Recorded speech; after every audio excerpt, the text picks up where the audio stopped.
Good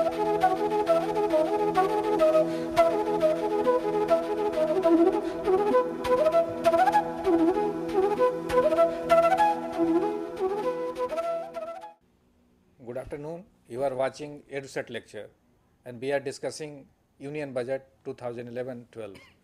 We have already discussed the other perspective of the budget 2011-12 in other two lectures. Today we will try to analyze the budget from the perspective of social sector. And for this discussion on this very topic, we have in a studio Mr. Gyan Ranjan Panda.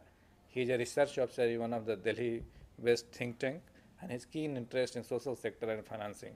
So I hope his knowledge and experience will help us to understand the budget in a new perspective. So on your behalf, I welcome Mr. Panda for EduSet lecture. Welcome, sir.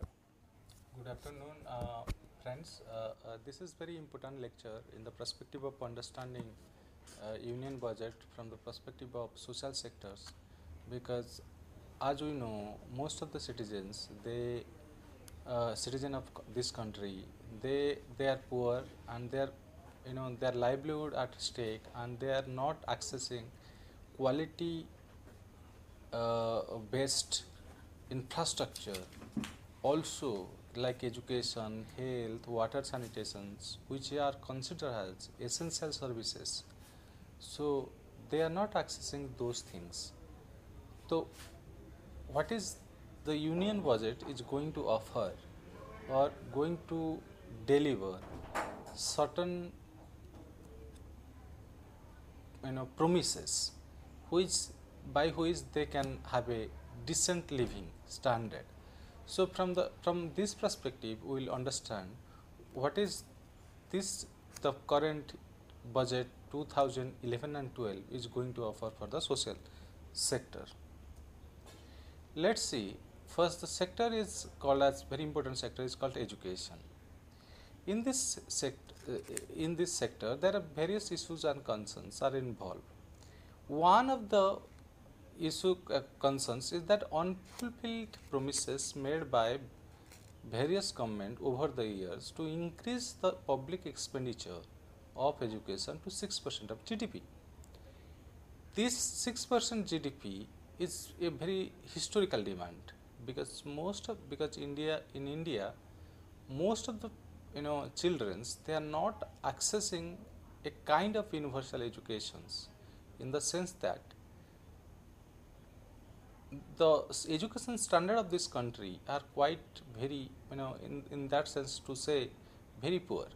So one aspect of addressing this poor education system is to increase the public provisioning. If you have required amount of money to invest in the education sector, then you can deliver a decent education system to the children. So one of the historical demand is to increase 6% of its public provisioning to the 6% of GDP. Is yet to be fulfilled. Even UPA government has also promised to deliver 6% of GDP to education sector. It is still to be delivered. Another point which is important is inadequate financing.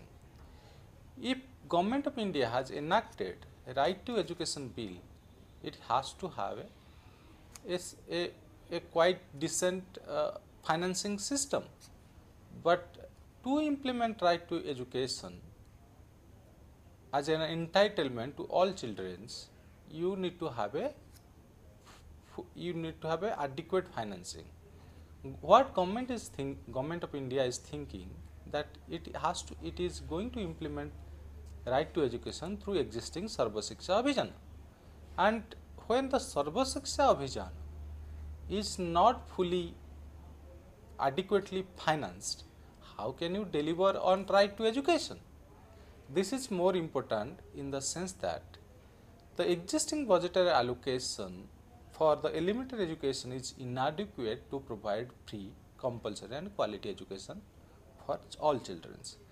Third aspect of various issues involving education is out-of-pocket expenditure. Most of you must have known this fact that government investment is not sufficient to provide a decent education system to the children. So many of us, like those who are parents, they are spending too much, they are spending much of their pocket money for a children educations. So when a government has a commitment to give education, but it is not delivering, then the individuals are stepping in to fill this gap. But there are many instances, there may not many, this is quite known fact that the livelihood of an individual is not sufficient to provide such out of pocket expenditure. There are various surveys. One survey you can say that NCS's recommendation survey on poverty, rural poverty, Tendulkar committee report on poverty, then even planning commission has conducted certain surveys. So here, when you have a people, when in this country the people are living under only 12 rupees per a day, how can they give a how can they spend so much money for their children educations? So here the out of pocket expenses is replacing government expenditure. That is a matter of concern.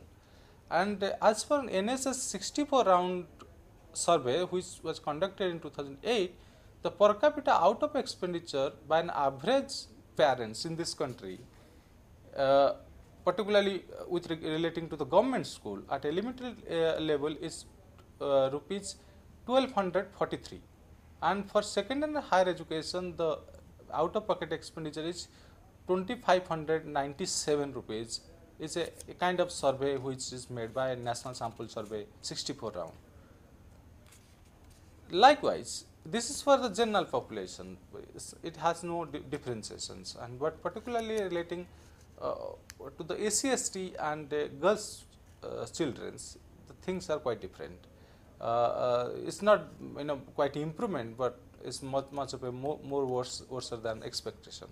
The government spending for scheduled caste student, if you compare the age group of 5 to 29 year of age, then the government spending, particularly if you compare this union budget 11-12, it works out to be for 1469 rupees for a SC student, and for ST students government is spending almost 709 rupees for ST student, and for a girl child government is spending almost rupees 1265 rupees per year.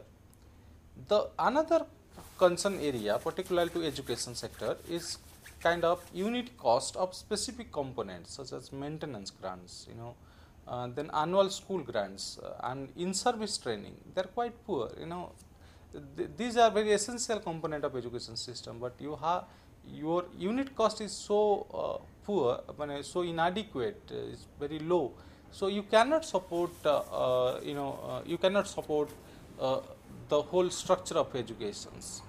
Then there is a systemic bottlenecks in the implementation of SSA, midday meal, and Rashtriya Shiksha Madhyamika Abhijan, and there is also there is a unclear of prioritization within the programs, and there is also reported cases of underutilization of fund within these schemes. There is another point is that the kind of encouragement is being given to the private sectors. They are being encouraged to step into this a kind of right-based programs like educations, and and they are here if they are going to step in this thing in these sectors. What is they are going to, even they will give you the good infrastructure, bit of quality education, in so to say, but the price for availing this opportunity will be quite higher. So the people who are living below standard, below poverty line, they won't be availing this opportunity. So the case of exclusion is quite rampant, and the most excluded group, they will be quite excluded from this encouragement. So there is a doubt of the UPA much hyped inclusive growth here in this education sector. What is this union budget 2011-12 is going to offer for the education sectors?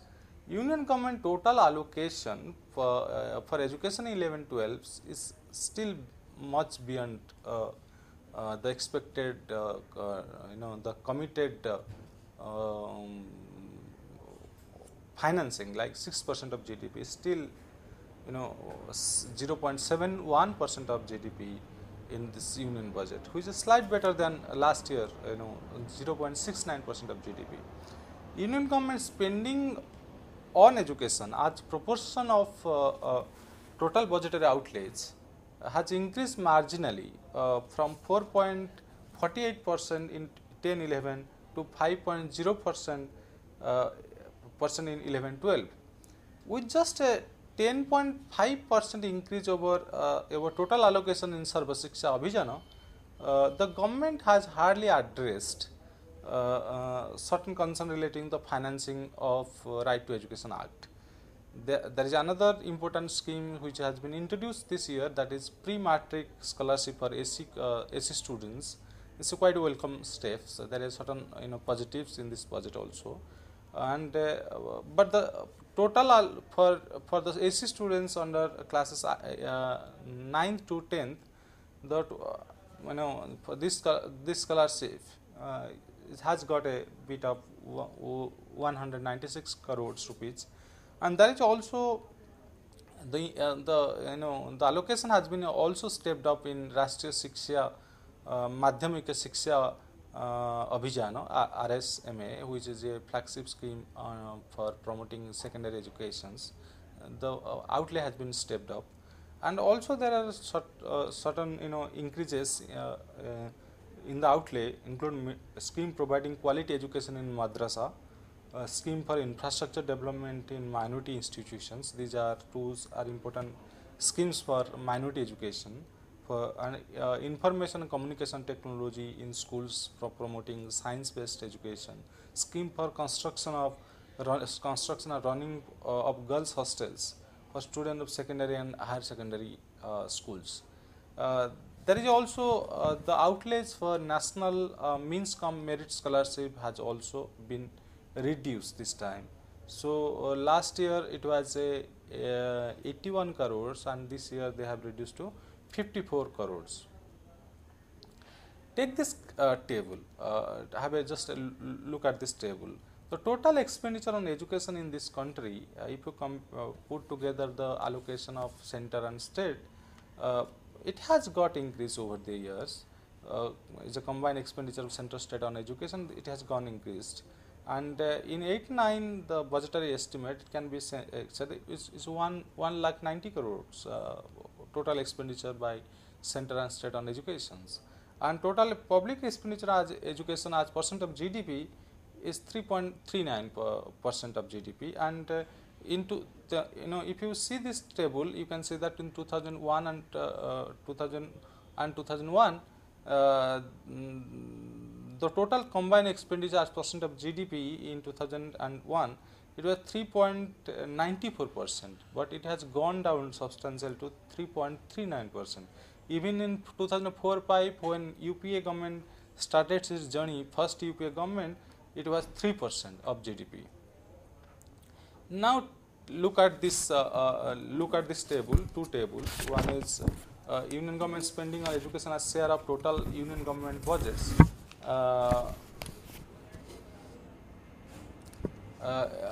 As share of union government budget in 11 and 12, it's a 5.04%, and in 4-5 it's 2.63%.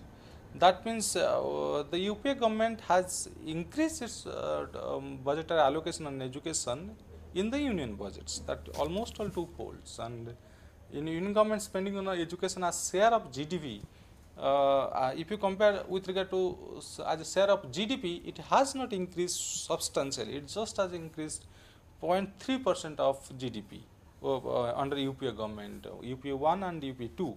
And that means you can easily gauge from this two table that the UPA government priority has not substantially changed over the years for education. There is another table which is subsequent to this table, that is recommend in the allocation in the 11th 5-year plan, outlays and budgetary allocation for educations. There are in the these are there are certain schemes like in the left hand side you can left side of the table is a Sarva Shiksha Abhiyan, midday meal, teacher training, success and Rashtriya Madhyamika Shiksha Abhiyan, Navodaya Vidyalaya, UGC and technical educations. And the outlays are also given in this table. In Sarva Shiksha Abhiyan, the outlays are 71,000 crores, and after 5 annual plan of 11th 5-year plan, and total budgetary outlays corresponding to 11th 5-year plan has exceeded the amount of proposed outlay, and the proposed total is almost more than 100%. 111% has been totally spent or proposed. So it has exceeded its own budgetary proposal, that means plan proposal, and MDM on the other hand, MDM teacher training, Rashtriya Madhyamika Shiksha Abhiyan, Navodaya UGC and technical education. These are important plan schemes, but the total percentage outlay as a percentage of total proposed outlay has been very you can say that very negligible. It's in one case in Rashtriya Madhyamika Shiksha Abhiyan, which is the flagship scheme for secondary education, the total as a percent of 11th 5 outlay is 22%. So it's quite bad public spending in this RMSA. And also technical education UGC 68%, 74%. It's very bad shape. But only one plan scheme which is for Navodaya Vidyalaya central school system, the government has spent more than its budgetary proposals. Now let's come to the health sector. There are certain issues and concerns relating to the health sectors. One of the like as I said in the previous slide, like in educations, there is an unfulfilled commitment for education sectors. The UPA has not delivered its own promises also. The UPA promised in 2004 that the country's public spending on health, they committed to increase it to 2 to 3% of GDP, but is still unmet. And in 2009 and 10, India's total budgeted spending on health was only 1.06% of GDP, is much lower than the committed expenditure, that means commitment. And second is inadequate provisioning. Most of the health sector, you must have noticed that it required a major overhauling. So you have a primary health sectors as well as in the district health sectors, as well as quite of advanced health system. But most of the things like primary health sectors also in the district, there is a quite bit of, you can feel it, like there is a inadequate provisioning, and there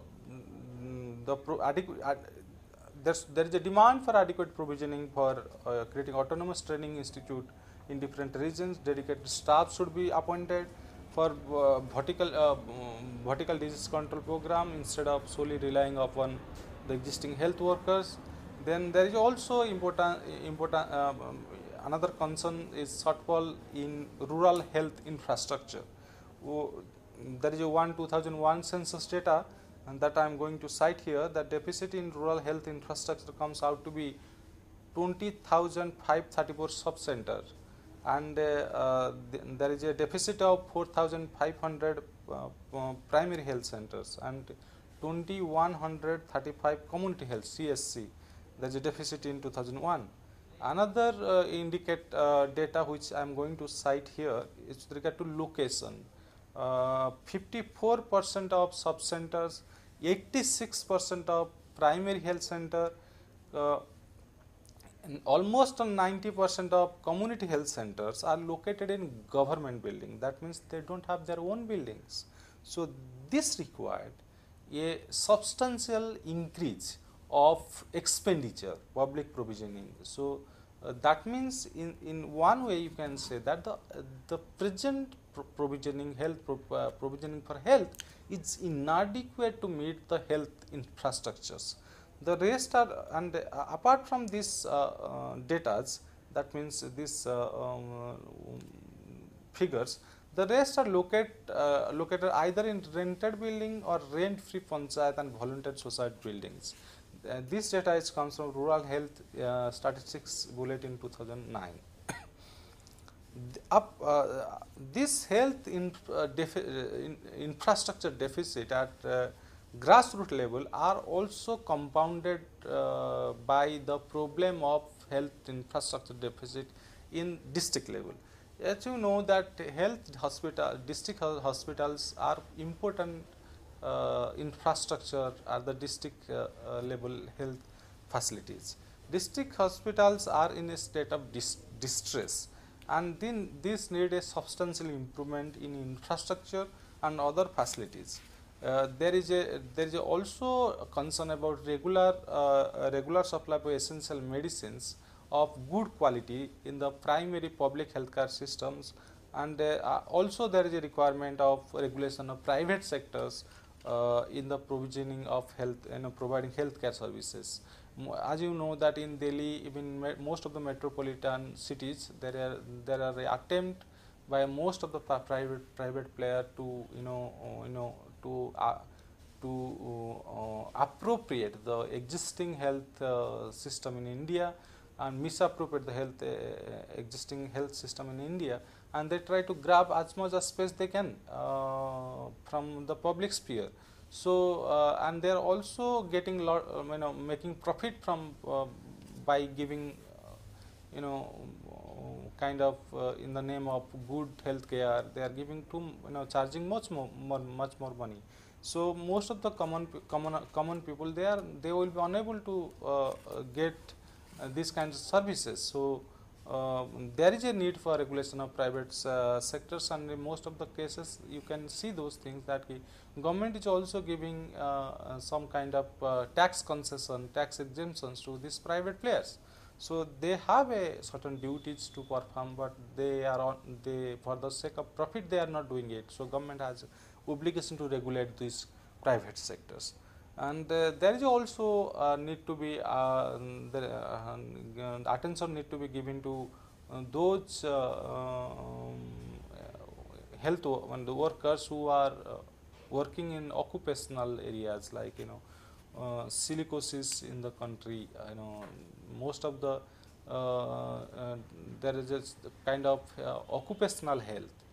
So silicosis, asbestos, and other areas which are quite chemical as well as metallic occupation, where there is certain inbuilt diseases while working with those sectors. So the government has not given due attention to these health diseases. So it need to be given proper attention. What this Union Budget 2011-12 is going to offer for health sector, Union government allocation for health and family welfare, these things like a Minister of Health and Family Welfare budget, as proportion of total budget, Union budget has increased marginally from 2.1% in 2010 and 11 to 2.4% in 11-12. Has got bit of increase. It's very marginal. And second thing that government is far short of fulfilling its own commitment in National Common Minimum Program under UPA 1. Even 2.23% of GDP which it was promised in UPA 1, it has not fulfilled yet. So there is a scope for fulfilling this budget, and it's a lost opportunity for UPA government, because UPA has just crossed. It has presented third year budget of UPA 2. It has already crossed 5 years. Now it's 3 years, 8 years they have crossed. So but it has not yet fulfilled its own commitment. And another, it has extended the outlay for Rashtriya Swasthya Bima Yojana, which is giving insurance cover to unorganized sector workers, particularly working in hazard minings and associated industry like slate, pencil, dolomite, mica, and asbestos. this is a really welcome development, because government is also thinking to cover extend this insurance coverage to unorganized workers. To continue with this union budget 2011-12, what is it going to offer to the particular non-health sectors? There is an important scheme like NRHM, which is you can say the umbrella flagship schemes. It has covered almost most of the important disease control programs, and the allocation under NRHM has been raised from 15,037 crores in 10-11 to 17,924 crores, almost like 18,000 crores 11-12. It's a huge increase of 19%. And but this huge increase is also very inadequate, in the sense of there is a huge infrastructure gap in health sectors, and the human resources are really, the performance of human resources are really poor. You have to give appointment to lot of doctors, nurses, midwives, and even primary health service workers. So you need to give to you need to increase significant allocation on health sector. If government has its own has to fulfill its own intent. So this is 19% is not that much sufficient. Still, I can consider as a tokenism, and there is also this sector has also increased. That means this budget has also increased 1% excise duty from the existing level of 4% on prices of allopathic medicine, and also for the first time the Ayurvedic, Unani and homeopathic medicine, preparation of medicine has also been taxed. So that means those who are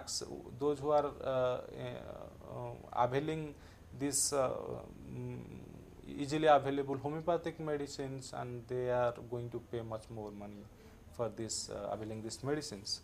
And union government allocation during to financial 2007-8 to financial 2011-12 for a number of important schemes in health sector fall far short of its benchmark suggested by the Planning Commission in the 11th Five-Year Plan. This is combined expenditure of center state on health and family welfare. The center expenditure, of course, much higher than state expenditure in 4-5 is not 4-5, much higher than the state is spending much more than center on the health. Center expenditure percent of GDP is 0.25% in 4-5, and 11. If you see the data figure available for 2009 and 10.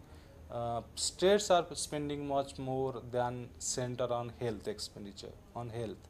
Particularly for state expenditure has gone up to 43,000 crores, for almost 44,000 crore in 9-10, and whereas the central government expenditure is just less than 0.5% of state expenditure, like 22,000 crores, and center expenditure as percent of GDP.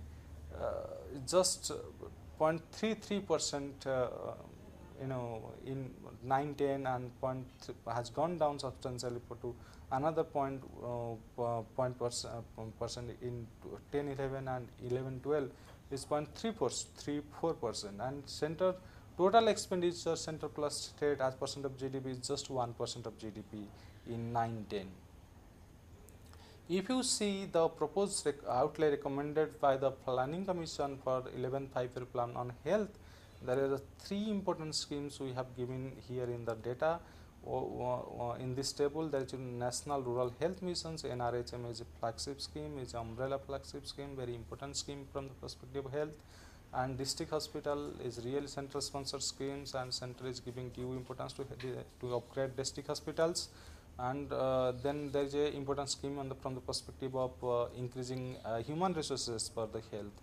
And the proposed outlay for 11th Five-Year Plan on NRHM was almost on 90,000 and 90,000 crores. And till now, the government has just spent, after 5-year plan, 5 annual plan in 11th Five-Year Plan, the government has just spent 77% of the proposed outlay for 11th 5-year plan for NRHM. This is really embarrassing because it's really shocking also.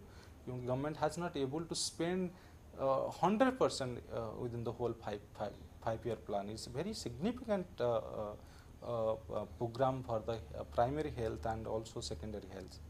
Then second, with regard to district hospitals, the performance really poor. It's 19% after in the 11th 5-year plan, and human resource for health is 18%. You can see that how the government is really performing poor in the health sectors.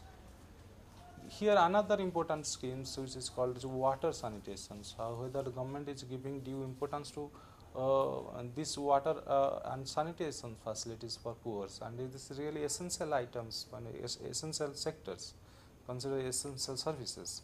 Now see there are a lot of concern and issues which are related, very important for the water sanitation sectors.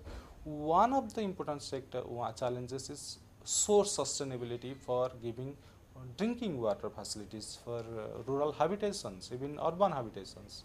You don't have you cannot guarantee your source. That is very surprising to note. Another factor is that in the wake of rapid climate change, government need to invest in a step-based investment for to sustain its water source, but it's not giving due importance. There is a lot of cases where your coverage is also slipping back. So those who are getting full coverage of drinking water, they are now getting partial coverage. Even you can see that in most of the cases, even you have a 2-hour drinking water facilities, in a day, even a 3-hour drinking, 1 hour in the morning, and 1 hour in the evening, and 1 hour in the afternoon. So your sleeping coverage, your coverage is also not sustainable, and also there is a possibility of slip back. Another is the maintenance of existing water supply. Also water quality problems. Many of the, it's almost 30 to 40% of the water problems. You can see that these are infected by the chemical as well as biological problems. So in that case, you can say that the whatever water one is getting, that is not free from chemical contamination as well as biological contaminations. The government has to do a lot more things. So there is also there is 2 schemes which are important from the union budget perspective. One is Rajiv Gandhi National Drinking Water Missions. Another is Total Sanitation Campaign. And even the sanitation facilities which are made under Total Sanitation Campaign, one cannot give guarantee that the facilities are being created, are being used properly.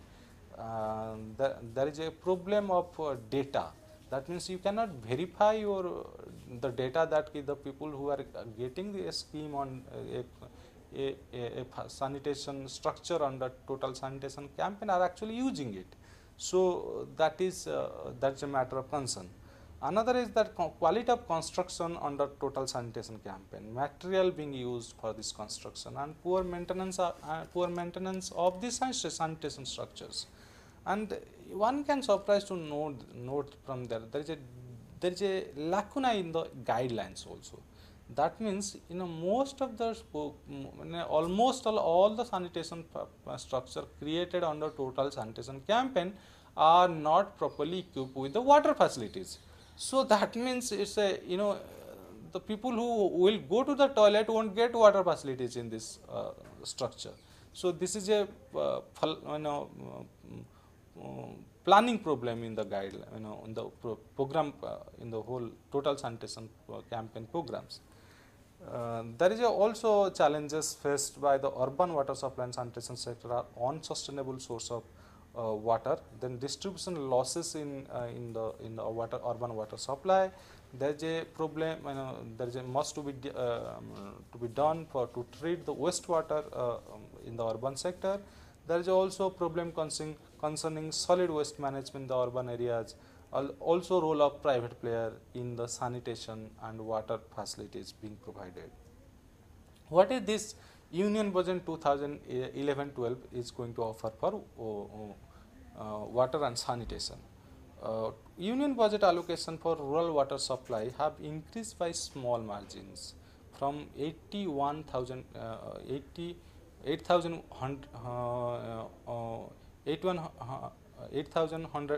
100 crores in 10-11 revised estimate to rupees 8,415 crores in 11-12 is very marginally increase. It is not going to, it's not sufficient. For rural sanitations, the budget allocation has also shown a negligible increase, which is again is not sufficient. That is 1,422 crores in 10-11 to 1,485 crore in 11-12. It's a less than 5% increase, and rural for rural water sanitation programs. And this shows that the government commitment is not to give not to step up its activities to provide essential services to its citizens. So this is really very it's very unfortunate. Another, for urban water supply and sanitation, the allocation for integrated low cost sanitation program, which is going to provide sanitation facilities in urban areas, is reduced from the outlay has been reduced from the previous year budget, like 8,000 crore 80 crores in 10-11. It has gone down to 71 crores in 11-12, because this only one program is not going to provide sanitation facilities on all urban areas. There are funds which are coming from municipalities and owns generated revenues of municipalities. Even there are funds which coming from this Jawaharlal Nehru National Urban Missions. So the lot of from the money are coming from lot of sources, but one scheme is the money has gone down. And despite water sanitation affecting women's lives so significantly, the Department of Drinking Water Supply doesn't yet report in the gender budget statement in the union budget. This is one total government spending on rural water supply and sanitation. And for rural drinking water supply and sanitation, particularly though the money has gone off, it's almost on 9,900 crores in 11-12. The total as a percent of union budget is just like 0.79%. There's a recommended outlays and actual allocation in 11th 5-year plan. These two, what I discussed before, like National Rural Drinking Water Program and also Rajiv Gandhi National Rural Water Supply Program, then Total Sanitation Campaign. And the TSC Total Sanitation Campaign in the 11th 5-year plan, the money that it got from the 11th 5-year plan, it has just spent 90% of the money, but for rural water supply, it has spent the expected outlays. Then there is also problem. Now we can discuss certain things on social sectors. What is the priority for social sector in the union budgets? Expenditure from the union budget on social services as such. There are three services in the union budget: one general services, another economic services, another social services. For the social services as such, for this 2011 and 12, the total union budget expenditure on social services is 1,65,000, almost 1,66,000 crores. And from if we compare, as percent of GDP is 1.8% of GDP from union budget for social services, and even it's less than defense budget. So it's significant that social sector budget as percent of GDP is still very very poor. As percent of total expenditure from the union budget is 13 point from total expenditure from the union budget. Then let's see the combined expenditure of center states on social services. This is the from UPA government, and combined expenditure of center states in particularly it is 17 lakh 88,000 crores. So for 910 combined expenditure of center state, and combined expenditure of center and state on social services.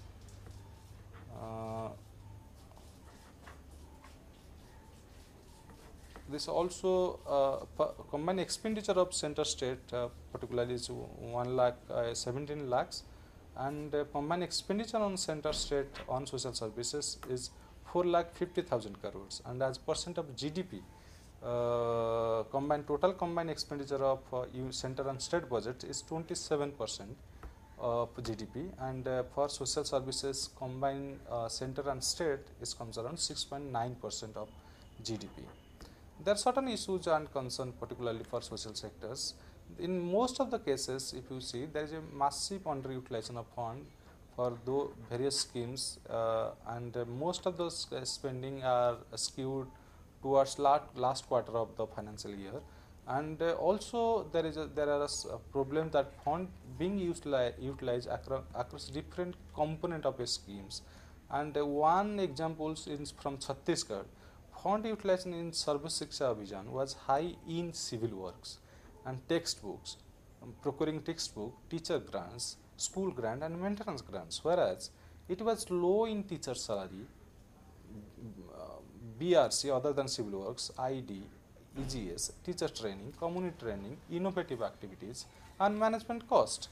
So another instance from Chhattisgarh and UP, there is very high level of fund utilization observed under Janani Suraksha Yojana and family welfare programs.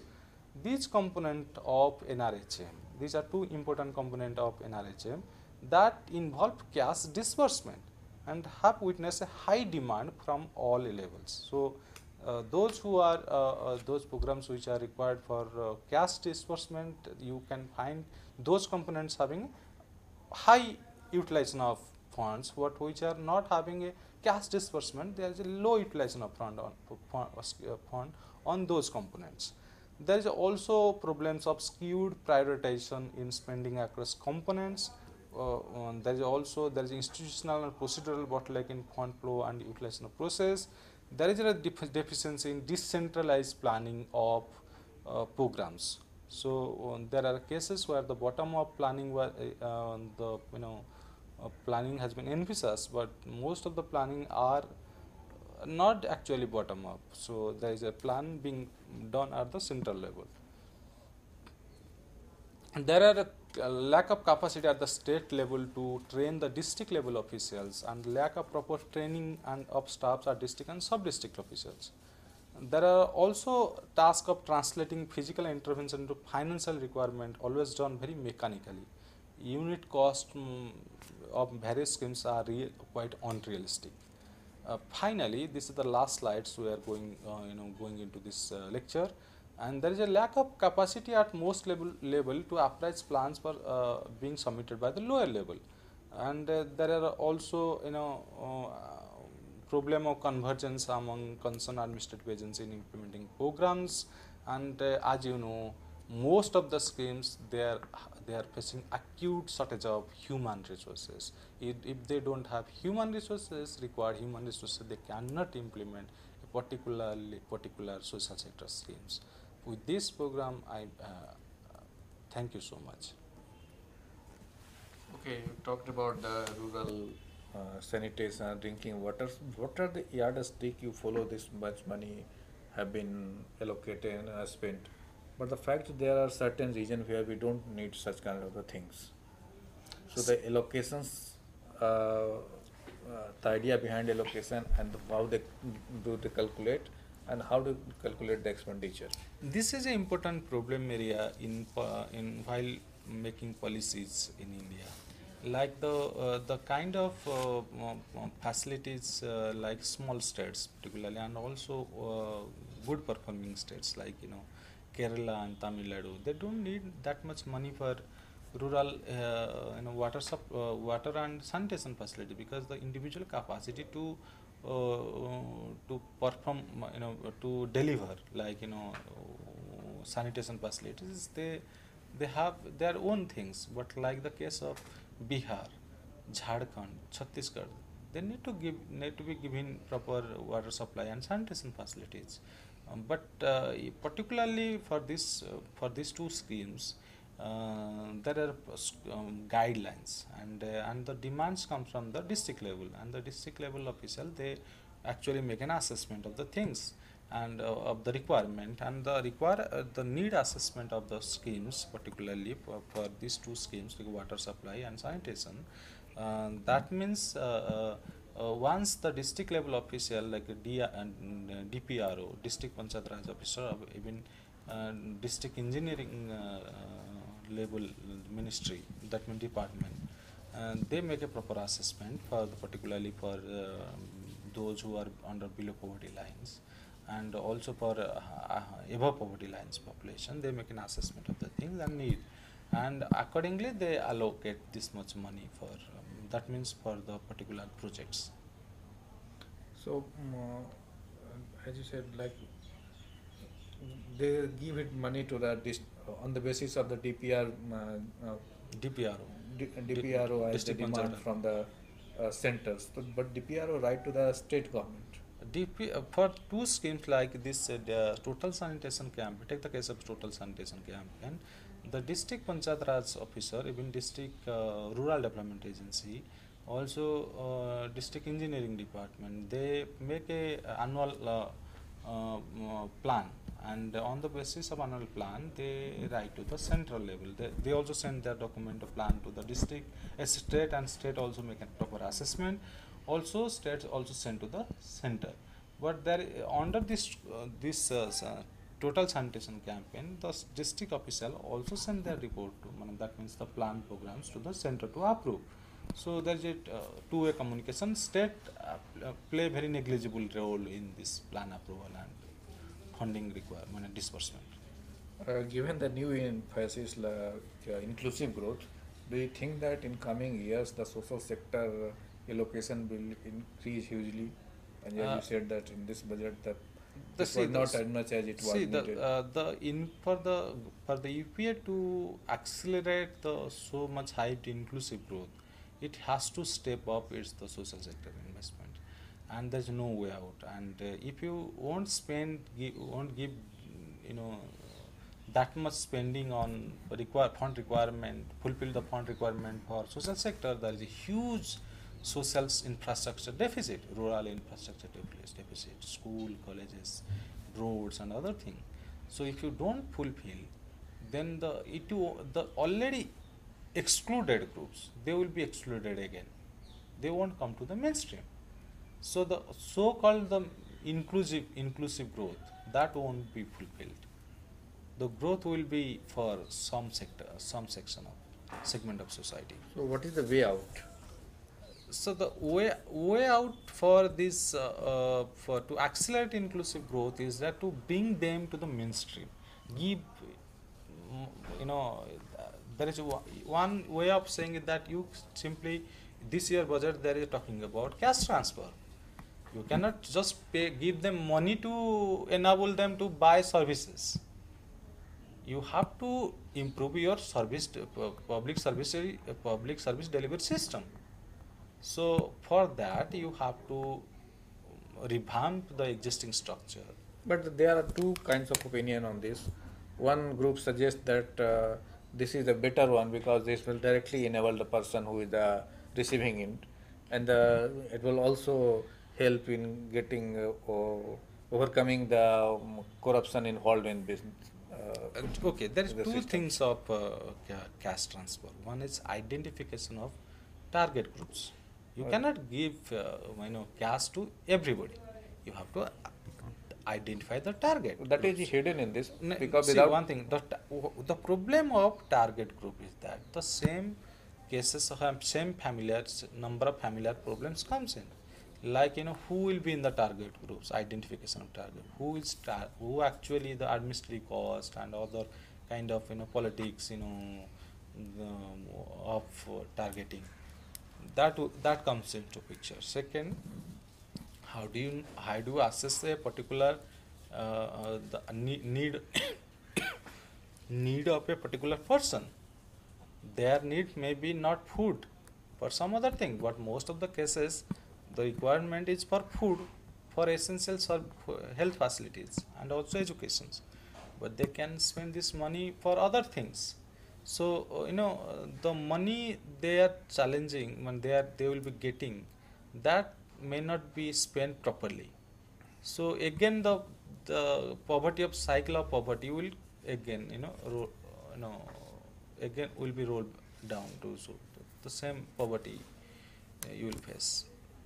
So the social sector is important because of many reasons, seeing their role in the development, and also recently we have seen a lot of disturbance due to underdevelopment, as the Ministry of Home and other, they are citing that the spread of Naxalism or other disturbance is because of underdevelopment.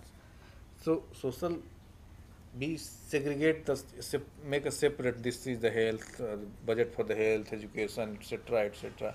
So in this case what happens, before take up one issue and try to do this, in can integrated approach may be well paid off, is say may mitigate the problem, or this way the segmentation is good for as an economics. How do you see? See, just to see the social sector, you need to have a holistic approach. If you give importance to education, you are neglecting health. Right. So you have to give importance to health, education, water, sanitation, housing, food and nutrition security, and other things which are quite relevant to health sectors, community services and other things. Like it cannot be a one way of seeing things. Like if you have a development and economic sector, it will come down to the social sectors. It is not the way of seeing it. You have to step up your investment in the in the social sector to give a to give a helping hand to the economic sectors and also other sectors. So the important way of seeing things that the both center and state has to step up its own and public provisioning. So and another thing, that is, it's not like there is also within the region there is also differentiations. You have to also find out what is the major area, major problem area in each regions, and accordingly you have to address those things. Sometime back there was a debate that we get this from the primary sector, secondary sector, service sector, the contribution is different. So why not provide a policy in proportion of the contribution made to the GDP? See, the service sector is giving much contribution to the GDP. Yeah, so that's why they were seeking more than primary sectors. But because our importance has gone down in primary sectors like agriculture, our investment is not that much strong in agriculture and irrigation and other sector, rural economy. Mm-hmm. So in that case, when your focus is not that much on primary sectors, how can you expect this primary sector will give will contribute to the GDP growth? So when most of the service sector is giving to the GDP growth, almost more than 60%, 50%. So, well, friends, social sector is a very important, and in fact here the aspiration needs of the society reflects, and if we allocate more money, it will certainly going to transform India in another way. So I hope the today lecture must have been liked by you, and I thank all of you for watching the lecture, and on your behalf I thank Mr. Gyan Ranjan Panda for giving such a wonderful lecture. Thank you very much.